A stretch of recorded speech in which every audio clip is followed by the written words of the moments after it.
Hello, class. We've been talking about the colonial government, the Declaration of Independence, and the philosophical foundations of the American government.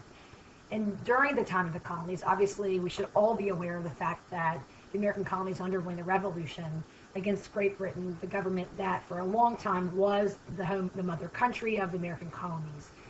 It was during the revolution, actually, that the colonists had designed their first government plan, a plan that you see here from the title of this presentation didn't work.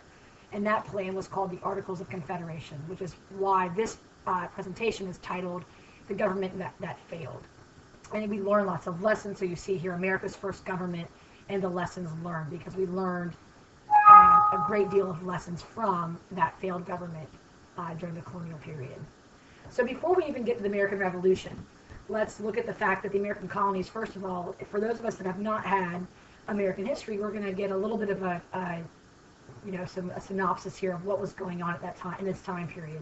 So we should all know, with or without an American history class, we should all know that Great Britain's government was the mother country, the country that all of the colonies had to adhere to all of their guidelines by the British government.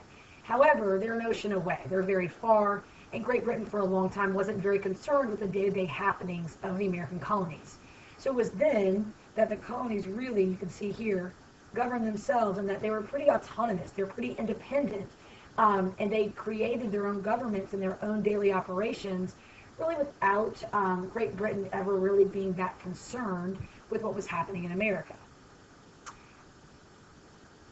Some of the things that the colonists had created, they created their own constitutions. They created this thing called a limited government, which with a constitution means that the colonists, the people of the government, created guidelines in their document, the Constitution, and it was the guidelines that the government had to follow. So no government was more powerful than the Constitution itself. And that concept of following guidelines in a document is called rule of law, which you see down here. The other thing those constitutions created was representative government. The colonists, if the colonies got bigger, they began to select representatives to make those decisions for them, and they had voters selecting representatives to make those decisions, certainly like what we have today. We did have some colonists with that concept of direct democracy. Obviously, we should know that a representative democracy is not a direct democracy. Representative democracy is indirect. So I just want to put a note on the slide here for those of you guys that are taking notes along with this, that we did have some colonies practice direct democracy, which is certainly not the representative government that they had later on. They really could only practice direct democracies when they were much smaller, really just getting started out.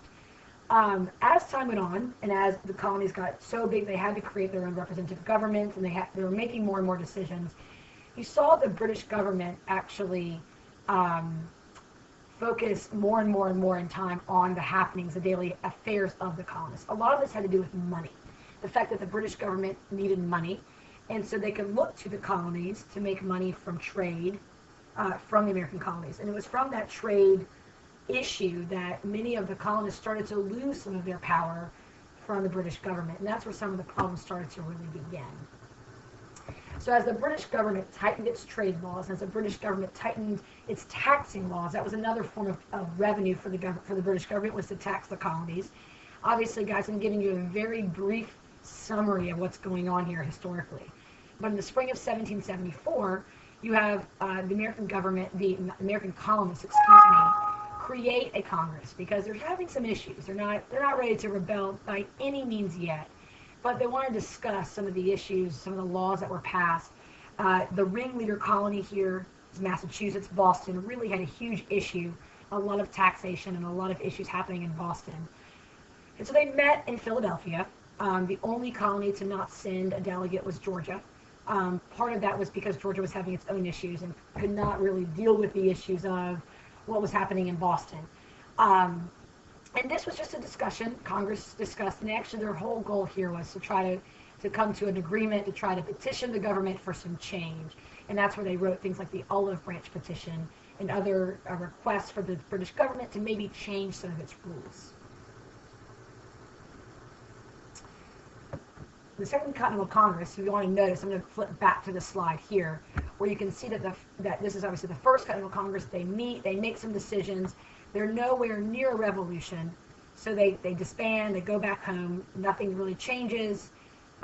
About a year later, you already have actually, you see here the war beginning, and it begins in the Northeast. That's where it begins, and hopefully we are familiar a little bit with that the war begins in Boston, really Lexington and Concord to be, and Massachusetts to be exact.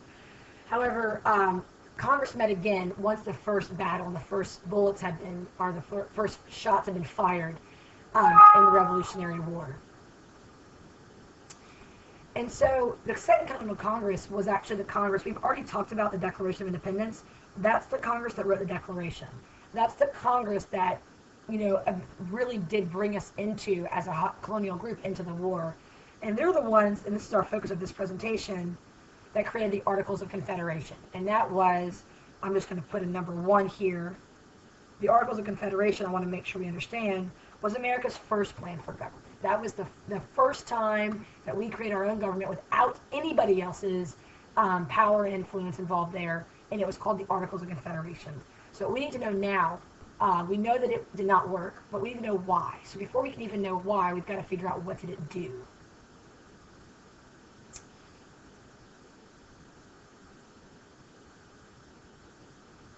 And before we even get there, you guys notice I skipped over the slide about John Locke, and I skipped over the ideas that we got from John Locke, because hopefully we get that idea. Actually, I'll backtrack to there really quickly if you guys would like for me to. And we can backtrack to understand that from John Locke, we did take the ideas of natural rights and consent and limited government does come from those philosophical ideas. Those are the ideas that we include in the Declaration of Independence. And just because they're in that one document doesn't mean they weren't considered in our next, in our first government plan to begin with as well. So now, what were we doing? What was America creating? So we have this birth of what we call American republicanism. And if we can remember from, our discussion of, the civic virtue and the classical republicanism, is that America definitely adopted a republican form of government, but America's republicanism, so I want to make sure we understand here, we're talking about American republicanism, not classical, but it was a combination of the classical Republican ideas combined with the philosophical ideas from guys like Thomas Hobbes, John Locke, Baron de Montesquieu. Really primarily John Locke and Baron de Montesquieu. So you're seeing here, that's why we want to make sure we understand the distinction between classical republicanism and American republicanism. The classical is the way it was kind of created. The American republicanism is the way that we have it today. So we're focusing here again on American republicanism, and we're looking here that we're taking it from ancient Rome and Greece, and also from those Enlightenment philosophers. If we don't remember, the Enlightenment philosophers are, and I'm going to undo that real quickly because I don't like what I just did. The Enlightenment philosophers are John Locke, and that's supposed to be a JL, which it really isn't. Let's undo that, and undo that, and undo that. And just remember that those Enlightenment philosophers are John Locke. So what did the American republicanism include? Sovereignty.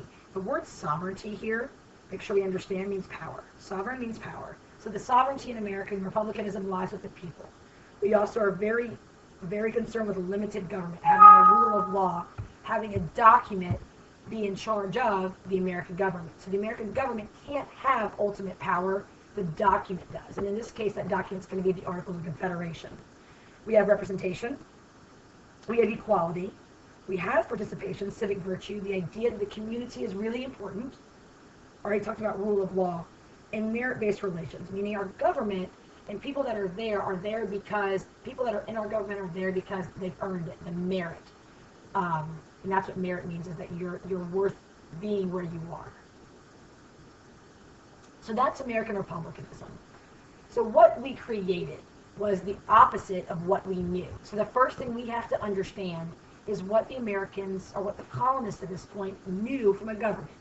What government did they know? They knew the British government.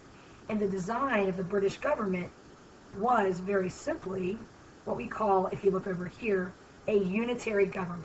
And there's one diagram here that explains